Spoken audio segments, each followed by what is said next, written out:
Yeah. Well, her son lives with her, I think, though. So he should. Yeah, but her only bathroom is on like the second or third floor. Oh my. Oh, wow. That's going to be challenging. Yeah, Oh, indeed. just went through that. I know you know. Yeah. You might want to call her and give her some tips. I will give her a call, check on her. Yeah.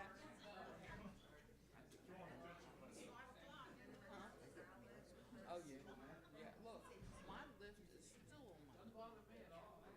But you can use it. Yeah, yeah. It makes life so much easier. It's cold when you sit on it. Well, yeah. But Hey. I left it right on there. Oh, yeah. Oh yeah, yeah. Oh yeah, yeah, yeah. Oh, and Pastor, Donna's an osteopathic. She went yesterday, today. COPD. She had a flare up. That's pretty serious, isn't it? If she's in the hospital, I guess it is. Okay.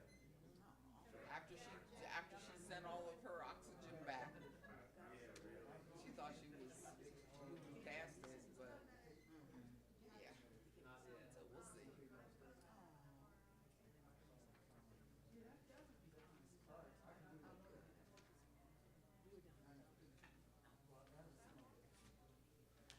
Good evening. Yes, good evening. Welcome, everyone. Good to see you tonight. Let's begin with prayer here this evening. Father, we just thank you for a beautiful day, Lord, that as we have come again to the time of spring, we just praise you for an opportunity to meet, Lord, and to pray and to open the pages of your word, Lord, and be helped and challenged again. So, Father, we just pray you put your hand upon us, Lord. Challenge us tonight, Lord. In Jesus' name, amen.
Praise the Lord, praise the Lord. And once again, it's good to see you this evening. Two announcements here. We want to welcome special speaker, Missionary Bill Cosgrove with us here tonight, and with Dynamic Church Planting International. And I'm very excited myself to hear about his story, and I know you will be as well as he comes to speak to us in just a few moments here. Schedule for the week will be their normal schedule. Sunday service is 8:30 and 10 a.m. 11 o'clock service stream, 10 o'clock Sunday school, 11 o'clock service is stream, and then each Tuesday men's prayer meeting at 6:30 a.m. And for offering, we have the offering box there in the back or our website. For tonight, we have a special offering box there for the missionary offering, all right, by the door as you go out there as well. So I want to make you aware of those things we have coming up. Also, watch for CBC updates coming to your email each Friday morning.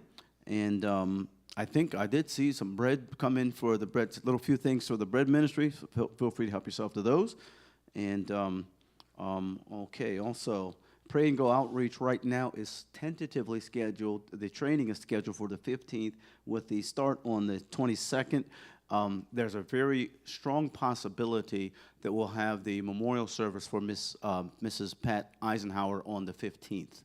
I spoke with Tammy today, and she said that they're supposed to get her mom's ashes tomorrow. If that's the case, then we will probably have the service for her on next Saturday, not this Saturday, but next Saturday on the 15th, and then we would push back the training to the 22nd, and then the actual start date for the 29th. So I'll keep you posted, and I'll definitely know on Sunday about that. Also, again, just a reminder, the Good News Club season is almost over. We have 2 more weeks, and after tonight, and so I want to make you aware of that. And on the 19th is the last one for this season, and then it'll start again in the fall. Craft night, April 22nd, 2:30 to 5 p.m. Spring arrangement in the door pocket, what you're making. And also want to make you aware, also, we're having a church business meeting this month in April the 26th, following the Bible study and prayer meeting. And then on the 5th of May, Mercy's Well concert coming to you live here at Cornerstone Baptist Church. Come on out, come one, come all, 7 p.m. No cost for the concert. There will be a free will offering received for them. And then our date for Vacation Bible School is set in stone, July 10th through 14th. Stompers and Chompers, building dino-sized faith in God's big plan. So please be in prayer about that. Pray about the weather. Pray about us being able to reach some children. Pray that the Lord would raise up the laborers needed to do this great work.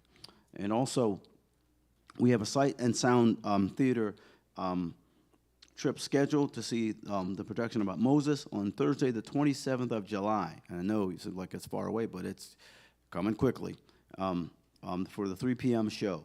You may sign up or register with the QR code in the vestibule, or you may register online. Deadline to pay is Sunday, June 25. So payment of cash, check, or credit card are available.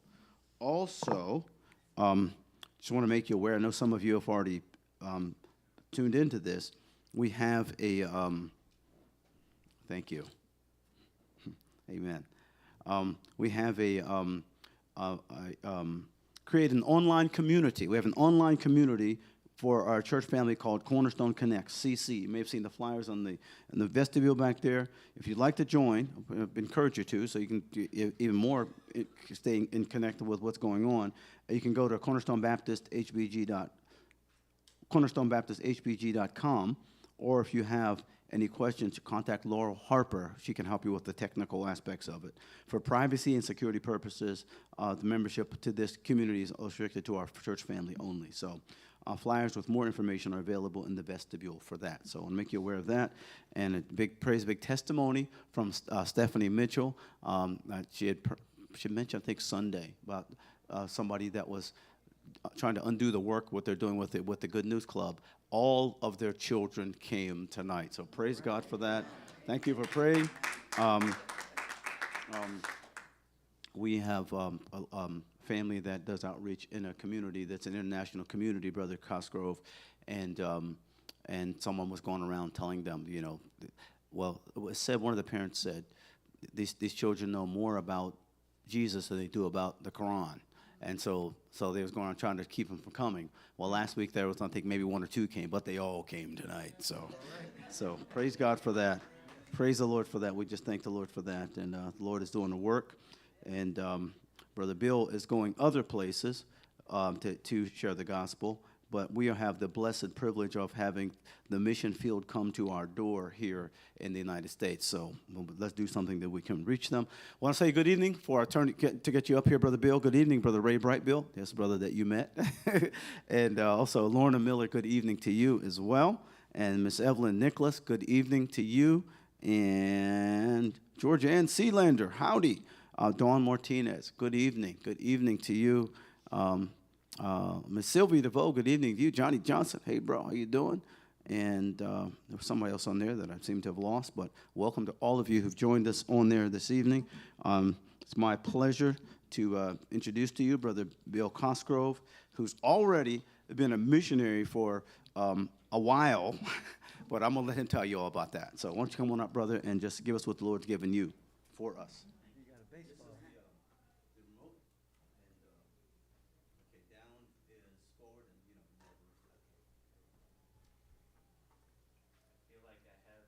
Just so much stuff here. Let me turn this on. Okay. Can you hear me okay? You got the green light? Yeah, it's green. Oh, there I go. I can hear myself now. All right, well, thank you so much for the invite and opening up this time for me to speak and share and just grow closer together to Jesus this evening. And before I get started, I love baseball. And so Pastor was saying we spent quite a few years overseas in China, and I'll talk more about that in a little bit. But one of the ways that I was able to share the gospel was to be on a baseball team. And I'm left-handed, so I grew up just across the border in New Jersey. And when I played baseball as a little kid, because I was left-handed, I either struck out or got hit by the ball. And I was scared to death of playing baseball, but not a lot of people play baseball in China, so I was somewhat of a superstar. But I used it to be able to be with men. Every Sunday afternoon, we'd get together and play ball. And I thought it would be really cool if I put a bunch of names on a baseball and pass it off to every church that I was able to speak in and ask them to start a tradition of somebody taking the baseball for a week or two and then bringing it back and passing it on to somebody else. And so I have on here, I have my last name, Cosgrove, so you can remember to pray for us as a family. But then I have Iran, a country that probably not very much of us really think about as far as the gospel. We hear a lot about negative stuff in the news, about trying to develop nuclear weapons and all that other stuff, but we should be praying for them. The organization that I'm with, DCPI, Michael Jordan, it's not his signature, and it's actually two different people. It's Michael and Jordan, two guys that need to know the Lord. They heard the gospel from me occasionally, but never made a decision. Kong, and you can remember like King Kong. Kong was the catcher of our baseball team, needs the Lord. Justin and Ruth under Kong. Justin is a young pastor, dynamic. His wife, Ruth, they planted a church together with us, and they're doing very well. I think that's it. So what I suggest is you take it home, put it on your counter, put it on your coffee table, put it on your desk at work, and it's a reminder for you to pray for these people and these places. Oh, I do have China on here too. Pray for China. And then under China is the Shiba people group, a small group of people, a minority group within China that has very few Christians in it. So put it somewhere where it's going to prompt you to pray, and it might even prompt a gospel conversation with somebody who maybe visits your home or stops by your desk at work or whatever. It's a good way to maybe teach your kids also to pray more in a way to prompt us to prayer. So who would like to start off with the baseball, keep it for a week or two, and then bring it back and pass it off to somebody else? Come on. So somebody's got to love baseball here. One baseball that we pass around. Yeah, just one baseball. You keep it for about a week or two and then pass it on to somebody else so they can pray. And you just keep passing and passing so you can pray for these people. And I'll take it. If no all right. I was let someone. You going to let Pastor start? No. Oh, all right. I'll bring it over. I won't toss it. All right. Thank you. All right. So, as Pastor mentioned, my wife and I spent 20 years in China. Oh, go back one there. We spent a little more than 20 years in China.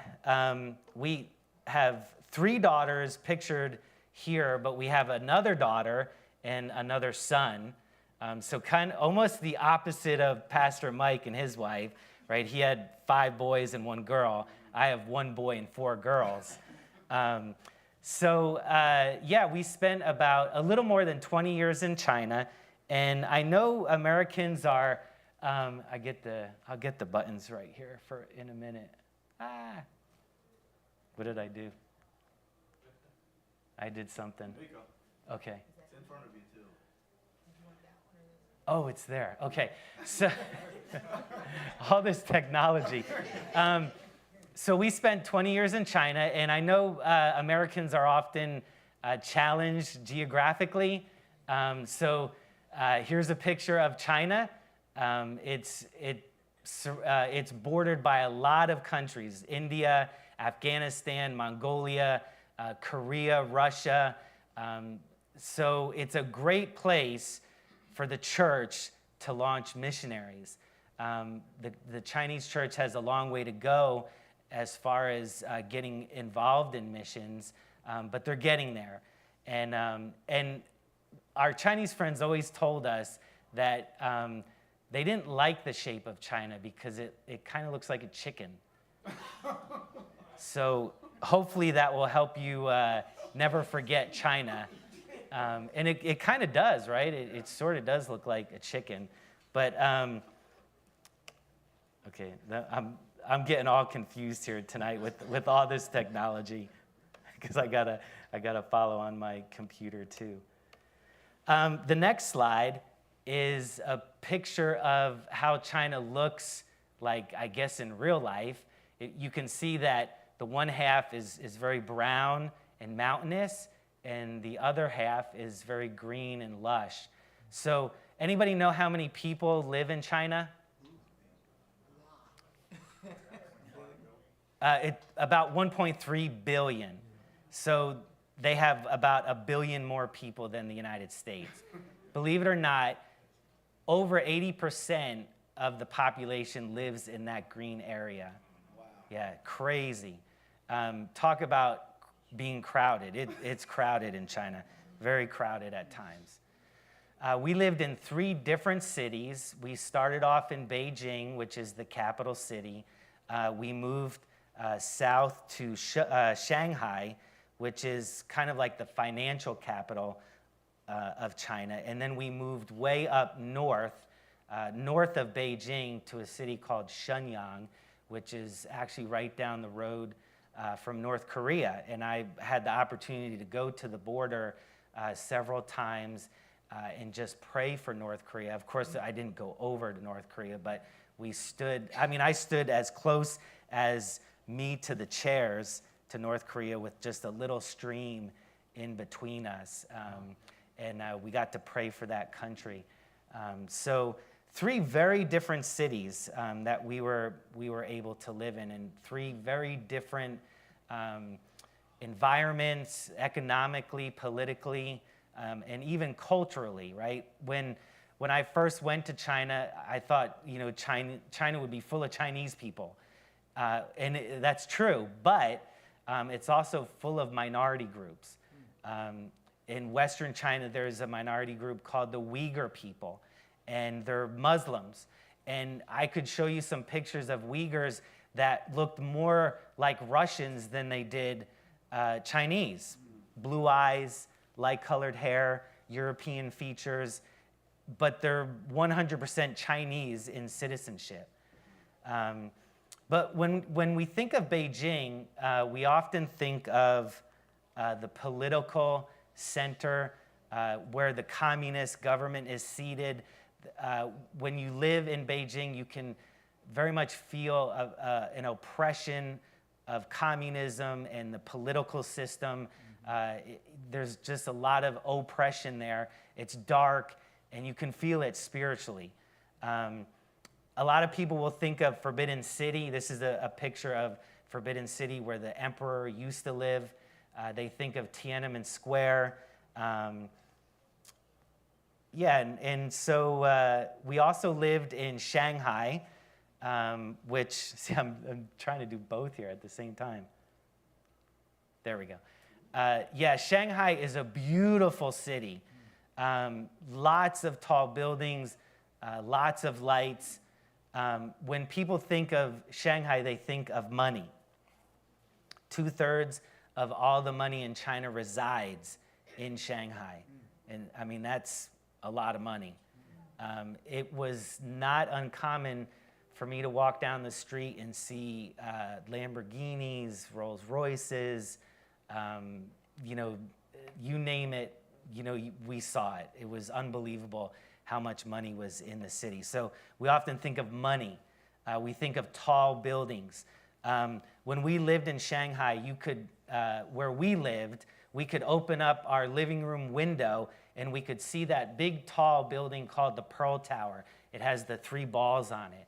Well, from living there for 6 years, all these buildings popped up all over the place, right there next to the Pearl Tower, and we could no longer see it.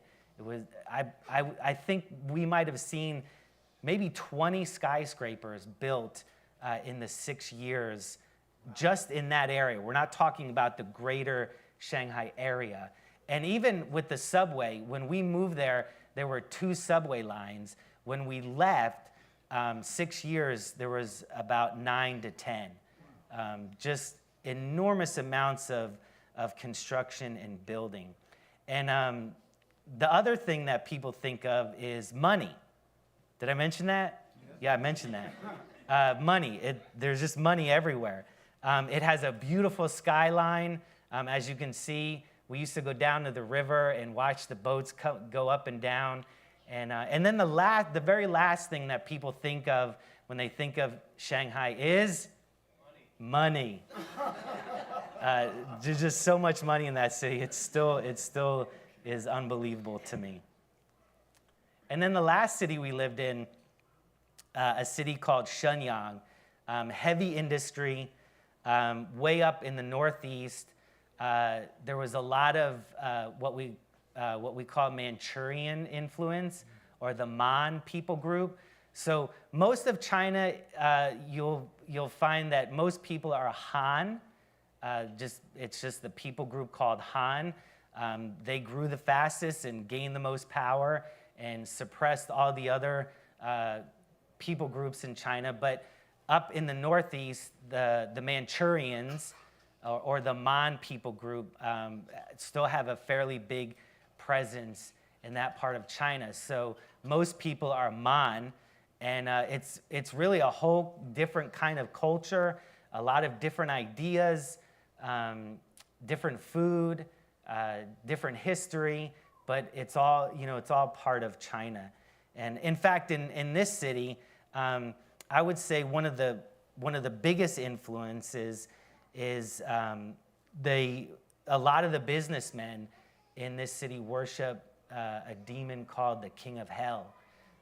We saw a lot of businessmen get saved and come with huge jade idols worth tens of thousands of dollars not Chinese dollars, but American dollars, and smash them on the ground after getting saved and giving their lives to the King of Kings. It was just a wonderful experience that we got to be a part of. So church planting was something that we kind of got into later in our time in China. We started off in Beijing, and we were really focused on evangelism and discipleship and Bible studies. And then we moved to Shanghai, and that's where we really caught this vision for church planting. We were discipling a group of young people. It's actually kind of funny. Half of them were lawyers, and half of them were doctors. And I don't know, I have no idea how that happened, but there was a young guy, his English name is Lewis, and he's a pediatric heart surgeon. And he came to me and said, Bill, I'd like to plant a church. Will you help us? And my first thought was, well, no, because I haven't been trained in church planting. I've never planted a church myself. And at that time, I was really convinced that foreigners really couldn't be involved in church planting, because when I walk down the street, people notice me in China, right? I don't look like I'm Chinese, do I? Maybe a little bit. But, I mean, when we lived in Shanghai, our kids were smaller, and we literally could not stand still for more than 5 minutes. Otherwise, we'd have 50 to 100 people surrounding us, just gawking and touching the kids and asking, why do they have blonde hair, and why is your skin so white? And we just couldn't, we couldn't stand still. I remember one time we went to the Shanghai Zoo, and as a family, we're all, wow, look at the elephants, they're awesome. And I started to look around, and everybody's looking at us. They didn't care about the elephants. And so I was like, okay, time to move on. And so I was really convinced that because of my inability to mix in with the locals, church planting wasn't something I could do. But here I had a national saying, Bill, we want you to help us plant a church. So I said, okay, all right, after some prayer and just some thought and discussion, I said, okay, let's try it. Let's do it. And surprisingly, it turned out really well. Having never been involved in a church plant and never having any training, Lewis and our team, they did a very good job. And so after that, we saw 2 more churches planted by 2 other guys that we were working with. And then somebody gave me a book called Church Planting Movements by David Garrison. And you can actually Google that and download it for free off the internet if you're interested in reading it. It's a very easy read. And basically, he just traveled the world to where there were church planting movements happening, or a lot of churches being planted, and he just asked questions, made a lot of observations, and just wrote everything down into a book form. And it's really neat. It's a very interesting book. So I read that, and I got to the chapter, things you're supposed to do when you're planting a church. And I was like, oh, this should be interesting. So I started reading. I'm like, oh, man, we did that. And we did that, and we did that. And I was like, man, I'm feeling really good. Never having any training. And then I got to the chapter of things you're not supposed to do. And I was like, oops, we did that, and we did that, and we did that, and we did that, and we did that. And so it was really good for me to be able to go through this book and see that we had actually done some things right and done some things wrong. And it was a really good learning experience.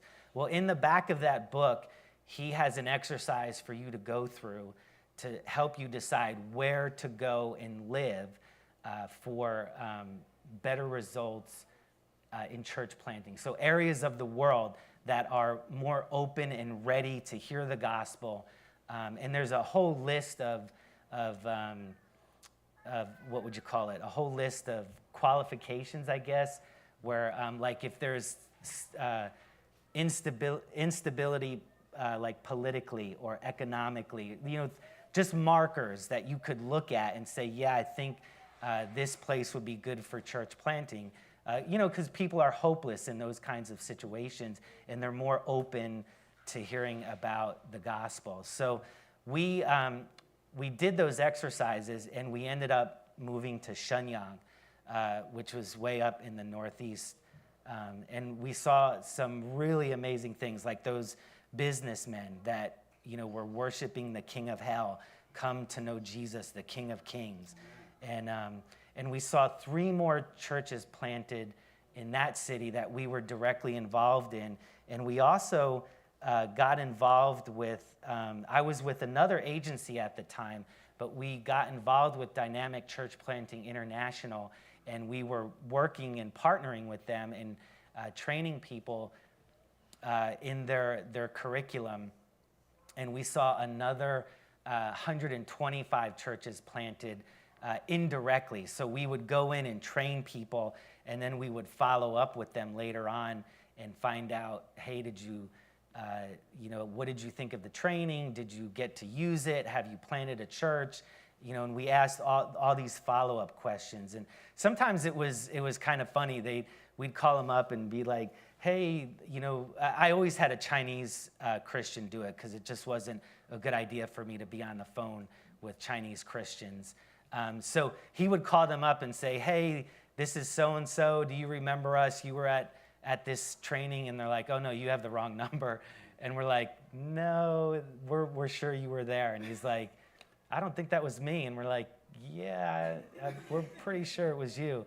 And like people had no memory at all to like people saying, oh, yeah, we just planted our 3rd church, or, oh, yeah, we just started our 4th prayer group, and the end goal is for them to be churches. So we got a wide range of results, but God really used the training that we were involved in.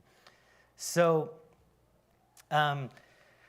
China and church planting was my gold nugget. I loved what I did in China. I didn't always love where I was because the last city that we lived in, heavy industry, was very polluted. I used to follow an air quality app on my phone, and it made me so depressed, I had to stop looking at it. I mean, so I remember days, the highest rating that it would go up to was 1,000. And I remember days at 999. Literally, like you could open the window, like if we had that same kind of pollution here, you could open the window and you wouldn't be able to see the road out here in the front. I mean, really super bad. Walking down the street and closing your mouth and it just crunches because of the soot in the air. Really bad. Yeah, I mean, there was just times where it was very difficult to be there. But I really loved, the church planting and being together with the believers, the brothers and sisters there, and just seeing God's kingdom expand in that very closed country. And so I've been thinking a lot about this since we've been home. It was like my little gold nugget. The problem is I'm forgetting to do this. There's my gold nugget. The problem is I was doing this with my gold nugget, and it wasn't mine. It wasn't my gold nugget. So when God said, hey, Bill, I'm going to need that gold nugget back, I'm like, wait a minute. I thought this was mine. I thought this was my gold nugget. And he's like, no, that's my gold nugget, and I've just lent it to you. And now it's time to give it back to me. And I was like, what are you talking about? Like, this is my life. Probably like I was identifying too much in what I was doing and not enough in Jesus, right? So we lost China last year in December. And that was really hard. I was very nervous, 20 years on the field, and what do I do? after being 20 years in another country, in another culture, in another language, we came back to the United States periodically to maintain relationships and connections. But man, this country has changed a lot in the last 2 or 3 years. And I'm just like, what am I going to do? And I saw guys come off the field after 20 plus years and transition very poorly. And so I was concerned about that. Well, praise God, I got some very good advice from a guy that I trained with who is with DCPI. He asked me 2 questions. He said, Bill, do you still feel called? And I said, absolutely. And he said, do you still feel called to church planting? And I said, probably more than ever. And he said, well, why don't you join DCPI then? The way that I transitioned out of the Philippines after 20 years and transitioned well is that I continued to follow my calling that God had given me, and I didn't give that up. And I said, okay, let's do this. And so we joined DCPI, Dynamic Church Planting International, and I feel like God has given me a new gold nugget. There it is. But I'm learning that, I shouldn't close my hand around it. I need to leave it open in case God wants that back and for him to give me a different gold nugget. And so this gold nugget is named NAMES. And NAMES stands for hang on. I keep forgetting. There it is. NAMES, North Africa, Middle East, and STAN countries, or Central Asia. So I got a map here of that. Well, I have here in there. This is terrible. There it is. So North Africa, right, you can see some countries there, Morocco, Algeria, Libya, Egypt, Sudan, and then into the Middle East, Jordan, Saudi Arabia, Yemen, Oman, and then over into Central Asia, Iran, Turkmenistan, Afghanistan. Pakistan is down there. It's not in the yellow, but we'll be working in Pakistan as well. But one of the things that is, not things, I don't like that word. One of maybe the shockers is, I don't know if you can see this, but yeah. So look at Iran, 0.1% Christian. Iraq, look at Turkey, 0.01. And I mean, this is where Paul was, right?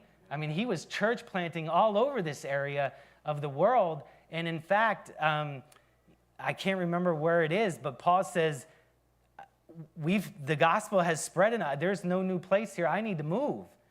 And now it's 0.01% Christian.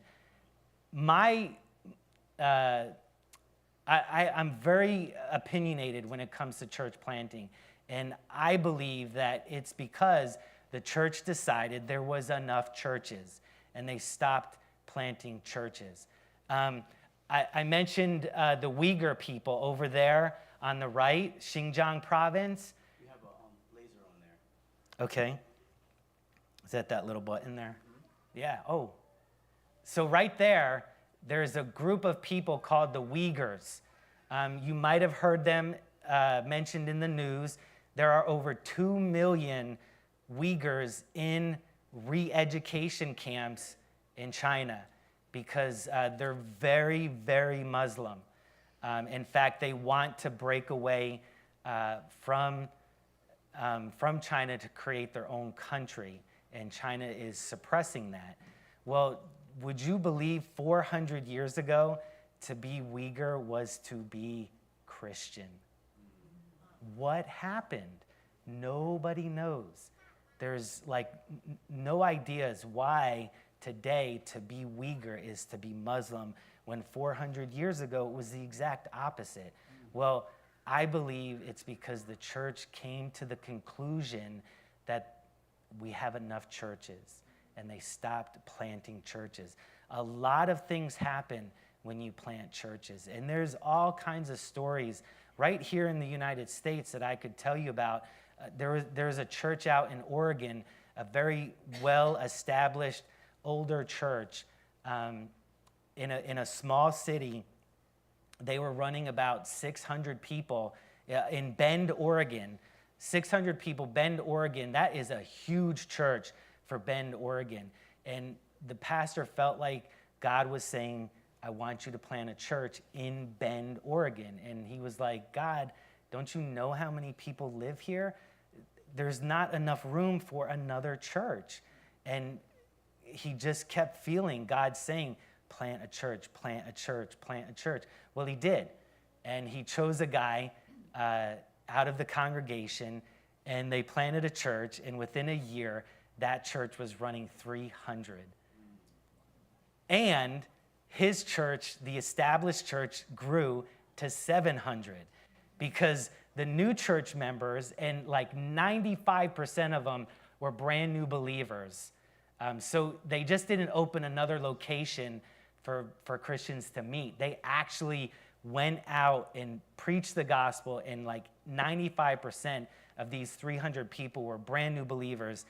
And so those new believers were coming to the more established older church and sharing their testimony of how they got saved. Well, that ramped up the people in the established church, and they went out and started telling people about the gospel. So they went from 600 to 700. This new church, 300 within a year, and I mean, it just all kinds of great things were happening. So, again, I'm very opinionated about church planting, but I really do believe with all of my heart that when the church begins to die, it's because church planting is being neglected. This is a picture of a couple that we recently trained. The husband is a pastor, and they're Iranians oh, there's someone beat me to it. They're Iranian refugees who live in Turkey, and he's pastoring a church, and they have a plan of reaching out to Iranian refugees in Turkey, planting more churches. They just went through our house church planting training, and I'm very excited about what God is going to use them to do. Our partners in Pakistan went through our house church training last year, and they planted 26 house churches in Pakistan. I mean, it's amazing. Again, it's not brick and mortar, like a church like this. We're talking like 2 or 3 families, and this is very common in Muslim countries where the father will get saved, and then the whole family gets saved after that. It's like here in the West, it's like one-on-one, but it's very common for the father in Muslim countries, for the father to come to Jesus first, and then his family follows. So we're talking about 2 or 3 families gathered in a home in Pakistan, 26 of them. It's amazing. It's absolutely amazing. So pray for these people. It's dangerous. It's very dangerous. I was just telling Pastor at dinner, a friend of mine in Germany is mentoring a young Iranian man who came to know Jesus, is studying to be a pastor. His father is a high-ranking Iranian government official, and he told his son, someday I will send an assassin to kill you. So he will hire an assassin to travel to Germany and kill his son because his son has brought shame on the family for becoming a believer. Because when you become a believer, if you're a Muslim and you become a believer, you have to denounce Muhammad as God's prophet. And that's a big, big no-no for Muslims, right? I think to become a Muslim, you have to say that 3 times. And then to renounce that is huge. I mean, it's huge. And this guy is studying to be a pastor. And there's lots of Iranian refugees going to Germany because Germany has opened up its doors to countries like Iran and Syria. And so, in fact, my friend Michael, he told me in the last few years they baptized over 80 Muslims into the faith of Jesus. It's amazing, isn't it? So I'm not going to give you guys this couple's name, but just remember to pray for the Iranians in Turkey who are planning to plant churches among the refugees. Libya. DCPI was just able to connect with 2 Libyan pastors that are going through our training. I'm so excited to see what God is going to do through these guys in the next few years. What time do I have till? Okay. So I didn't know if I needed to speed up or not. But so what I'm going to be doing with DCPI is we're going to be based stateside for a time. We have some family issues that we're dealing with. In fact, my wife is over in New Jersey. I grew up in New Jersey, and my son was living there the last couple of years helping my parents because my dad was having some health issues. Well, he ended up being diagnosed with Hodgkin's lymphoma, stage 3 last year. And sorry, I still get choked up about it. So after 12 treatments of chemo, he was given the all clear, and tomorrow is his first follow-up CT scan. I think he's got to do this every 6 months for so many years, and then it's once a year, and so on and so forth. So he did have a bad reaction to the dye that they inject in you the first time. He got like really super, it was even beyond excited. He was just like, just going crazy. He's 24, so pray for him. He's got this test tomorrow, and I think he's really nervous about, his name is William. I think he's really nervous about getting the dye injected, and I mean he's in the right spot if something happens, right? He's at the hospital, but he's stressed about it. So we'll be based stateside for some years, but when our 2 youngest daughters get a little bit older, my wife and I will revisit going back overseas.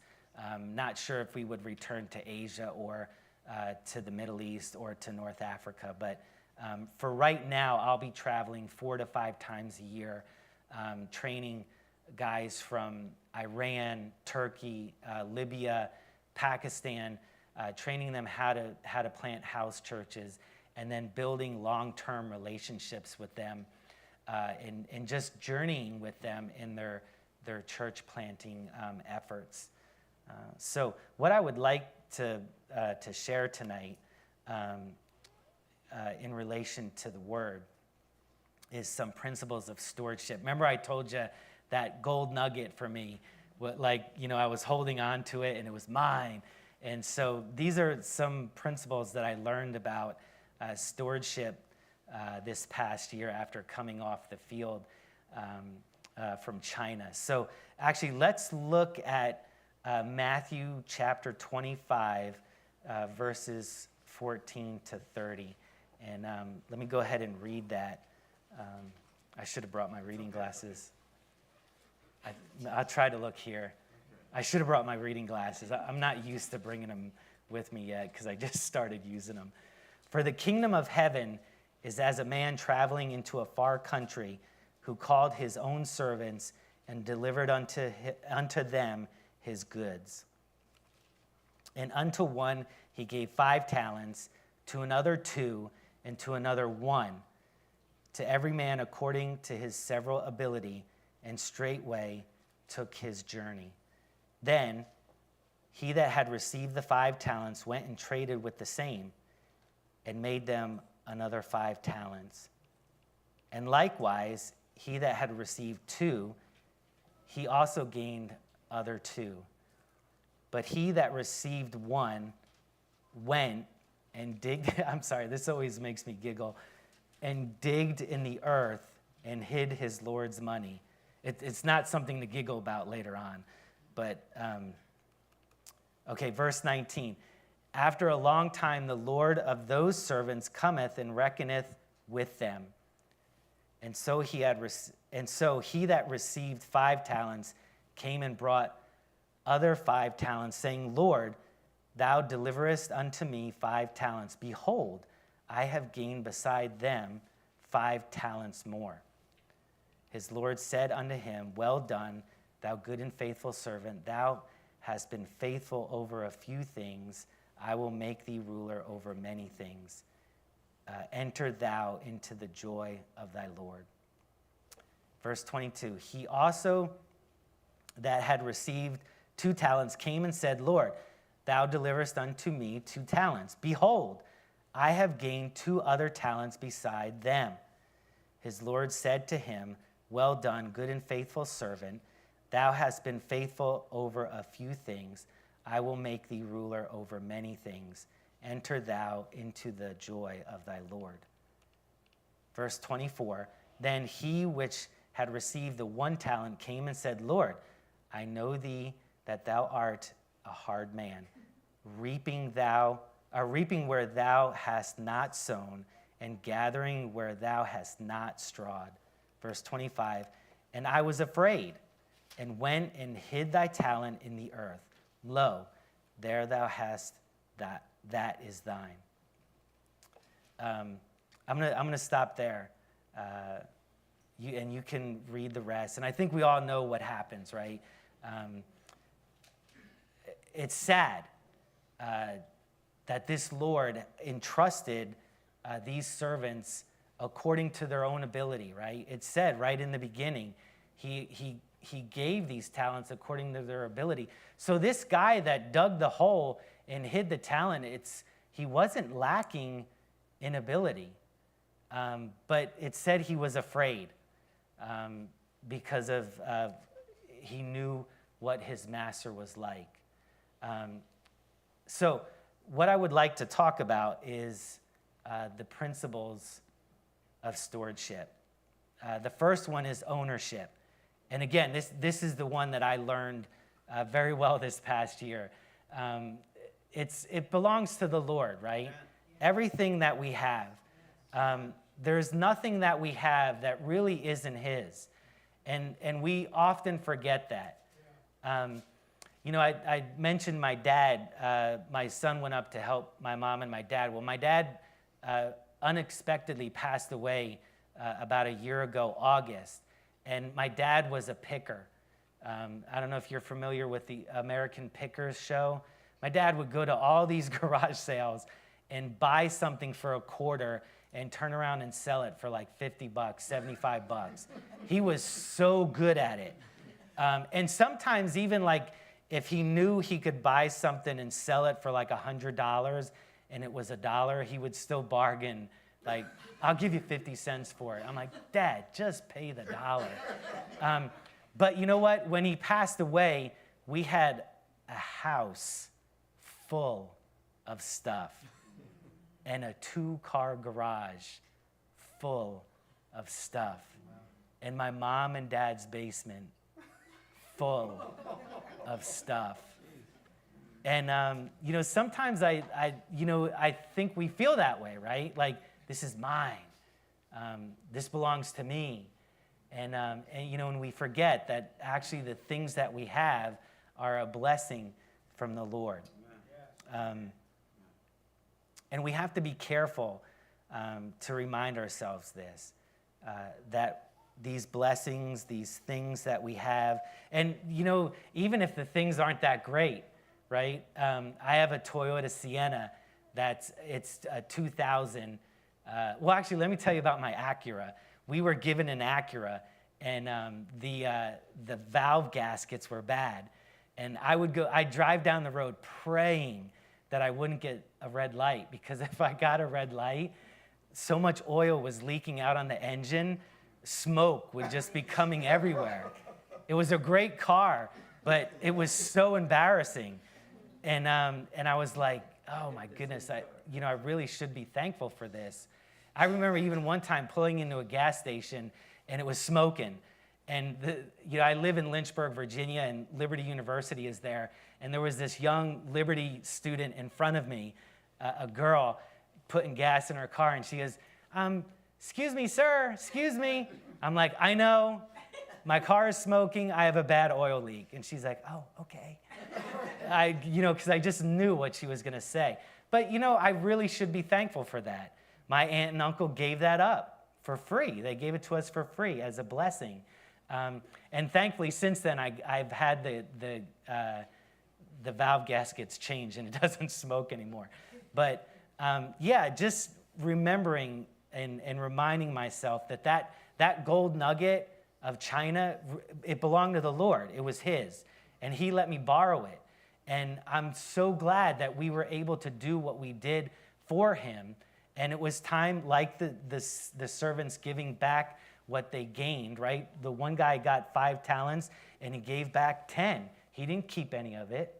I had to remember that, this is God's, and everything that we were able to accomplish for the Lord, those 6 churches that we were directly involved in, and those 125, it wasn't because of me, right? I just had the privilege of being a part of it, but it belonged to the Lord. Amen.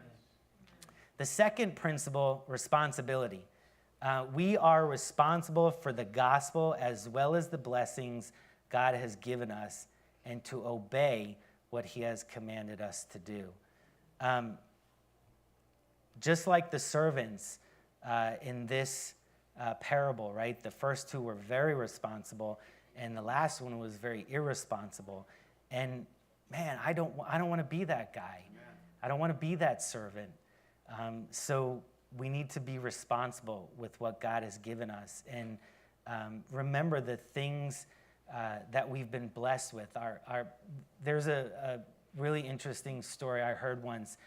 There's a Chinese church over in New Jersey that supports us, and this couple was saying, we want to remodel our basement for the youth. We'll remodel it, and the youth can come in and have watch movies and parties and play games and whatnot. And I think they ended up spending like $20,000 on a remodel of their basement. And guess what happened? That basement became theirs. It was no longer the Lord's. It became theirs. And they never had the youth over because it was too nice. They didn't want pizza on the sofa, right? They didn't want a hole in the wall because the boys got too rambunctious. And they forgot. They forgot why they did it in the first place. They forgot the ownership, and they forgot the responsibility. And the third principle that I want to remind ourselves of tonight is accountability. Did I hear someone say yuck? Actually, I have that in my notes. Accountability, yuck. So thank you, whoever that was. It's really a yucky word, right? I mean, if we're keeping somebody else accountable, it's okay. Yeah. But when that reverses and it comes back on us, then it's really a word that we don't like and we don't like to practice. But I'm very grateful for the managers that were in my life, the mentors, and they would ask me those hard questions. What'd you do this week? Did you go out and intentionally share the gospel? Have you been in the Word? Have you been praying? What are you doing with what God has asked you to do? So it's hard, but it's necessary. And just like the servants in this parable, right? They were held accountable for what they did and what they didn't do. And again, I don't want to be that guy who didn't do anything with what the Lord gave him. The last principle is reward. Gold, silver, copper, precious metals, trophies, certificates, accomplishments, medals, that maybe we earned, in sports or in high school, they all end up in the landfill or in someone else's hands, right? All that earthly treasure is worthless, right? That's why we have to use it for the Lord, right? Because if we use it for ourselves, right, it just ends up rusting and rotting and ruined. But if we're using those things for the Lord, then there's eternal rewards that come because we're doing what we're supposed to be doing. Write this down, and you can look at it later. Colossians chapter 3, verses 23 and 24 talk about eternal rewards. And then Matthew 6:11. A really good question that I like to ask myself is, where is my heart? Where is your heart when it comes to eternal rewards and treasure here on earth? And there's a lot of great examples of people using what God has given them.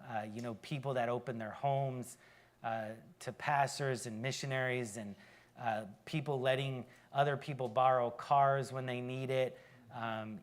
People giving gifts anonymously to people that are in need. And it's a wonderful thing. And every time we do stuff like that, every time we obey God's commands, there's eternal returns in that. In fact, with DCPI, church planning is a little bit difficult sometimes to measure, right? Like, Bill, were you really a part of 125 churches planted in China? Well, how did you come up with that number? Like, did they really plant a church? There's a lot of questions, and some of those questions are really good, and we need to hear that. In fact, the guy that started DCPI was getting a lot of those questions, and he wanted to better be able to answer people's questions like that. So a data analysis expert from NASA, who was a believer, came into the organization, and he poured over all of the numbers, the reporting, and the paperwork that DCPI had collected over the years. And he came up with an astonishing, amazing number. For every one person that DCPI trains, 2.55 churches are planted every 3 to 5 years. Man, that's, in today's market, that's a good return. In fact, in any market, that's a good return, because that's eternal returns and not temporal ones. So the last thing that I would like to share, we are looking for 140 giving units at $50 a month. We are currently at 63%, which is about 88 giving units. So I would like to ask you guys to be investors in our new ministry. I saw your ministry, or your missionary board out there and over here, and we would really like for you guys to prayerfully consider taking us on, and even coming with us and to do trainings in the future. And wouldn't that be wonderful to be able to travel together and see the ministry firsthand and be a part of church planting in the Names region of the world? All right, thank you. Thank you. I don't know if we have time for any questions or... Yes, we're going to take some time for some questions, see if anybody has any. You got to come to the microphone, Daniel. You do it. I got like 30 of them, but I'm gonna give you like 2 or 3 more. Thanks for coming. Is this anyway? It's not working. It's on. It is? You gotta go for a different one. Yeah, go find another one. Okay, how about this one? You never know. Testing. No, this one's not on. There we go. Okay, thanks for coming. When you think about the health of the church in China in comparison to health of the church in America, do you see any differences? What are those, and why do you think they are? Wow, good question. The first thing that comes to mind is I do think that the average Christian in the United States is a lot more grounded in Bible knowledge than actually a lot of pastors in China, because they haven't had the opportunity to study the Word, or they come to know the Lord later in life. And so, right, we can go to Walmart and buy a Bible or a devotional or a commentary, go to a used bookstore and you know, the big, huge Christian section. So the availability of resources has just given us the privilege of being biblically knowledgeable. So I would say that's probably the biggest difference between Chinese Christians and Christians here in the United States. Is just Bible, just general Bible knowledge. And I'm sorry, what was the? It was, do you see a difference between the health of the American and Chinese churches?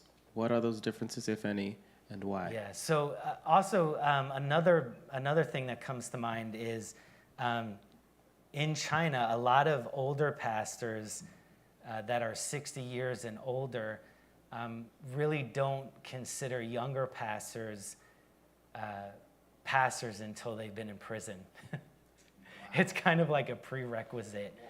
Like, you know, here in the States, they might be like, so pastor, how many people are in your church? Well, in China, they're like, so pastor, how many years have you spent in jail? And so, yeah, it's, yeah, that's a huge difference.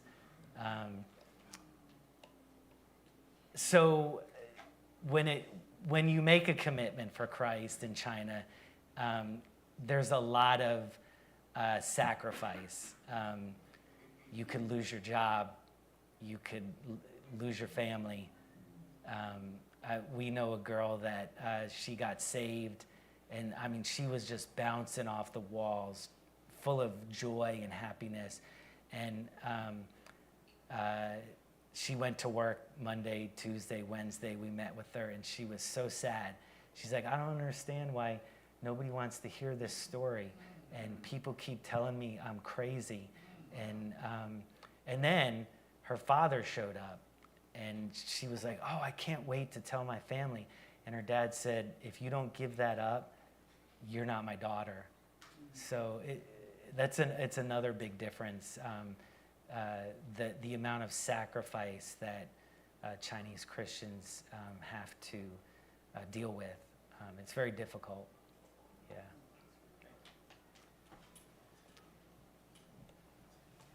Thanks for coming. I do have a question. Do you find, or did you find when you were there and you were working in, you know, with the people that, how can I say this, that they were more tolerant of hearing about the gospel? And where would the resistance come from? Is it more within the family, or is it more like administrative or governmental, or, you know, that type of thing? Where are those barriers? Okay, great question. So the first part, I would say that they are more receptive in hearing because they're very, well, when we first went to China, people were just fascinated with foreigners because there had been so few allowed into the country. And so I would say at the beginning, maybe 80% of the time that we shared the gospel, it was initiated by the Chinese by asking some question of, hey, Bill, why do you hold the door open for your wife? Or this is kind of a funny one. Hey, we heard Bill Clinton has a girlfriend. Do you too? No. So, yeah, they're very curious people.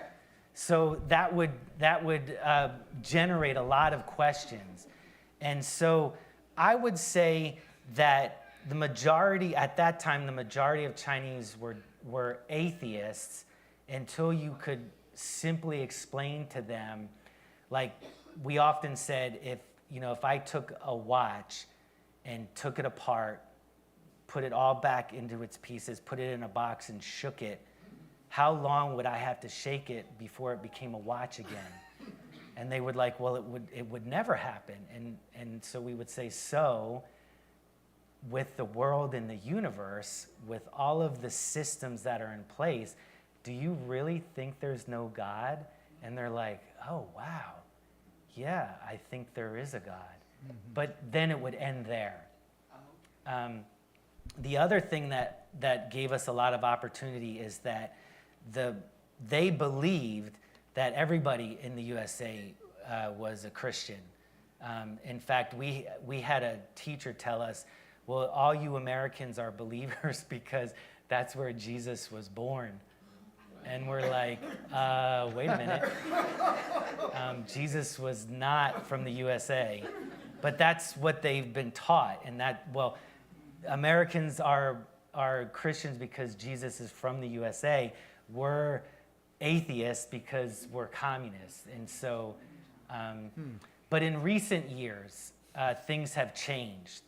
So with the president of China now, he has lessened the importance of English because English had a huge impact on China culturally as well as with Christianity. Because honestly, who would go to China to teach English, right? Well, 99% of English teachers in China are believers because unbelievers just don't go to China to teach English. So they had a huge impact on the culture. Well, the current president, President Xi, has changed all of that. And we noticed a steady decline in respect towards foreigners and a growth in nationalism where China is better than everybody else. That the reason, when we first went to China, the Chinese would say, oh, Bill has come to China to help us. Now they say Bill has come to China because he can't make it in the USA. Wow. He's got a better life here. So they flip the narrative, and people have bought into that because they have more money. They have way more money than they used to. And so they were able to flip that narrative. So we've seen some huge changes over the years in China.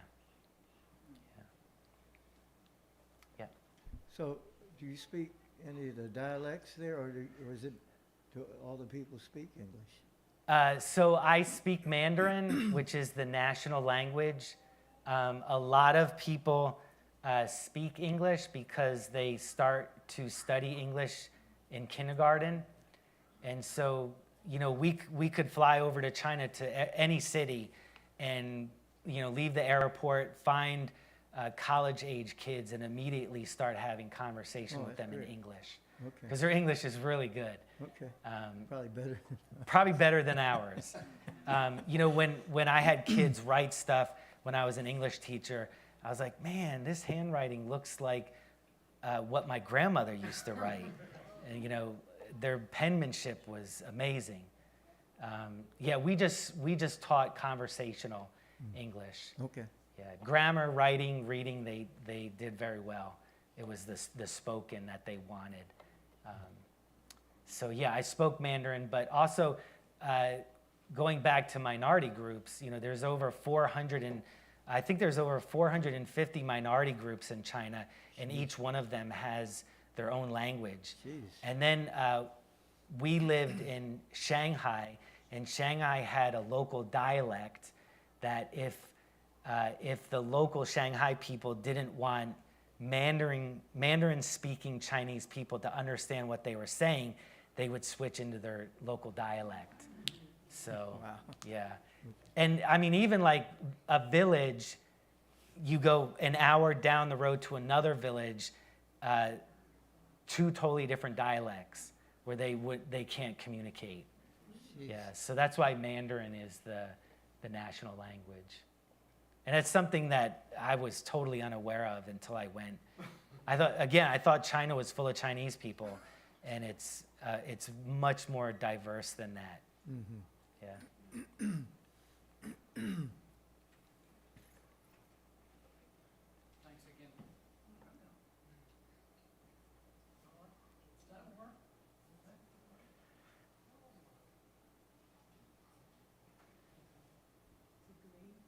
Okay, here we go. Here we go. Thanks again for coming. We learned a lot about yard sales and flea markets. I know a guy very interested in that kind of thing too. But anyway, a couple questions. Number one is the same. Would the same cutting off and shunning happen if it's any other belief system? And also, I'm not much of a movie person, but I saw one the other day where a question was asked about you Christians who believe in one God, but there's so many different factions and so many different divisions among you. Mm-hmm. How would you answer that? I don't know if that ever came up or not. But. Yeah. So as far as being persecuted, I really think Christianity and Islam is the only major world religions in China that are suppressed. Buddhism has made a huge comeback in China since we've lived there. So when we first went in 1997, you didn't see any Buddhist-related idols, or anything like that. But over the years, it's made a comeback. So you see a lot more idols, a lot of Buddhist temples, but they don't because Buddhism is Chinese, which is funny because it's actually from India, but they claim it as Chinese. So they think that if you're going to be any religion, be a Buddhist, because that's what Chinese people do. Is they're Buddhists. They're not Christians because Jesus isn't from China. So he's from the USA. Right? Wow. So it's only Islam because of the violence. It's a threat. It's a violent threat to the Chinese government, and Christianity because it's freedom, right? It's freedom, and they don't. People in China worship the Communist Party. It's their god, and so when you become a believer, you're freed from that, and they don't want people to be free. They want them to, be suppressed and controlled, and And then as far as the different denominations, I really never got a question about that, because in China they really don't have denominations. They have what they call networks. So they have 5 big networks where, like one guy planted a church. And then that church planted 10, and that 10 planted 100, and that 100 planted 1,000. And so the original guy is kind of seen as like the father of this movement. And so it's a network of churches. So the denomination question never came up. Yeah. These are great questions.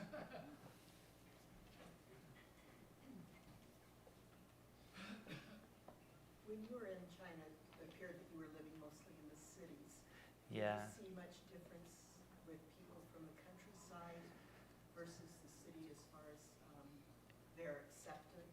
Yeah, so there's a huge difference between city life and countryside life. So we had to be really careful. When we first went to China, we talked about how we lived in the country.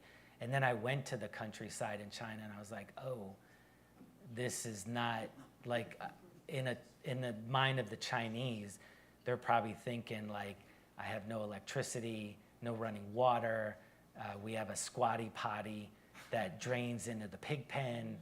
I mean, there's a huge difference between the countryside and the city life. And the Chinese people that live in the countryside are very, very poor. and the people that live in the city are pretty wealthy. So the farmers in the countryside desire their children to move to the city to make it big. And so you see a mass exodus out of the countryside where, eventually I think the Chinese government will have to limit those people leaving because, if all the farmers leave, then nobody's farming. And with 1.3 billion people, that's bad. So yeah, there's a huge difference. Even from Shanghai to Shenyang, we lived in Shanghai, it was about 25 million people. And then I moved to Shenyang, which was about 9 million people.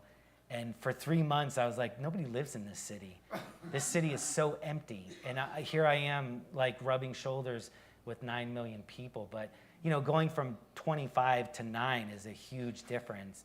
But, yeah, even that level city that we lived in was still really advanced when it came to the countryside in China. It's a huge difference. So. Oh, one more?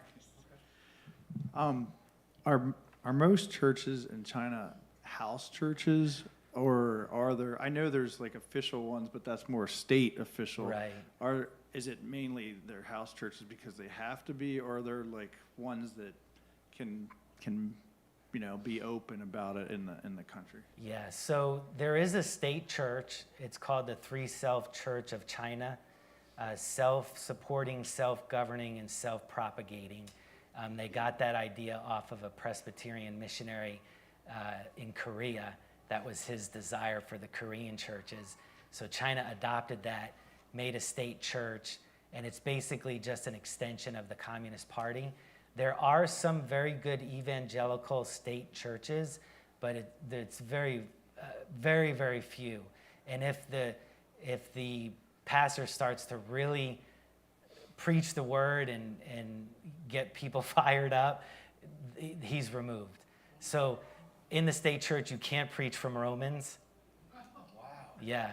You can't preach against abortion. You obviously can't say anything about the government.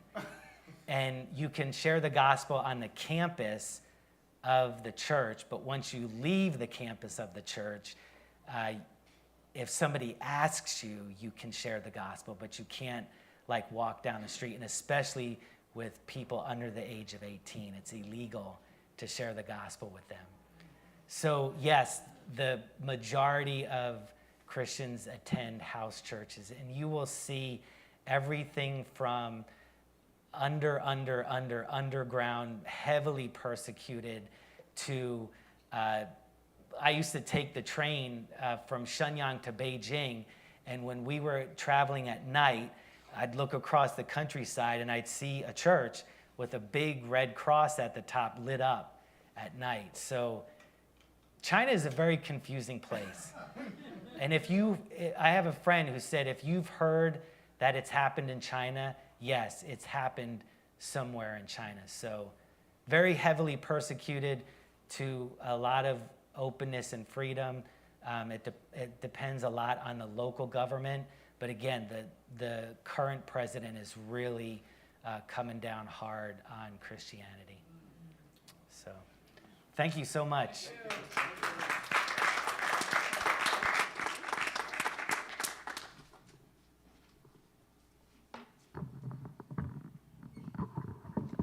I must say we got quite an education as well as a challenge tonight, did we not? My.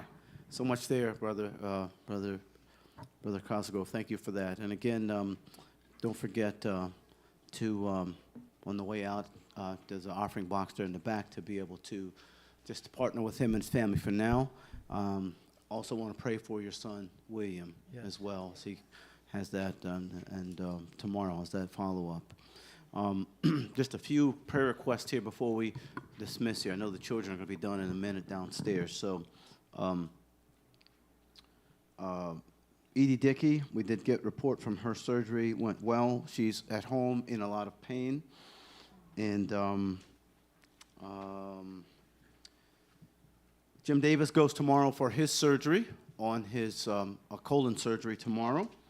So just pray for him with that. Tom's procedure went well. He's got 20/20 vision now, so scared of you. And Walt goes in a week. He goes next Wednesday for his surgery. I did see Nancy Hauser on Sunday, and I haven't followed up with her since then, but she was in the hospital with pneumonia and trying to get her blood sugar down. Her blood sugar was up high, elevated, so it was a side effect from some other complications that she had. So please be in prayer for her. And also want to say to those who've joined us online, thank you for being a part of our service tonight, and I hope you were blessed by it as the rest of us were. We're going to let you go and say good night to you all right now.